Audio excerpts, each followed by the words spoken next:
ભાવનગરના કાળિયાબીડમાં વ્યાજબી ભાવની દુકાન ધરાવતા હિતકર્ણસિંહ રતુભા ગોહિલને ત્યાં ગાંધીનગરના મદદનીશ નિયામક સ્થાનિક મામલતદાર અને નાગરિક પુરવઠા અધિકારીની સંયુક્ત રેડ કરવામાં આવી હતી। વ્યાજબી ભાવની દુકાનમાં કરાયેલી રેડમાં લેપટોપમાં 20 ફિંગરપ્રિન્ટ ઇમેજ અનધિકૃત અને રબરની ફિંગરપ્રિન્ટ બાર મળી આવી હતી। ત્યારબાદ સ્ટોક અને ભાવ અને પ્રમાણપત્ર ચકાસવામાં આવ્યા હતા।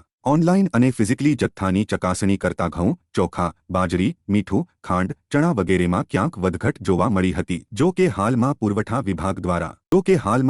વિભાગ દ્વારા નીલમબાગ પોલીસ સ્ટેશનમાં હિતકર્ણસિંહ રતુભા ગોહિલ સામે અનધિકૃત ફિંગરપ્રિન્ટનો ઉપયોગ કરીને સરકારી અનાજનો જથ્થો સગેવગે કરી ગેરરીતિ આચરી હોવાની ફરિયાદ નોંધાવી છે।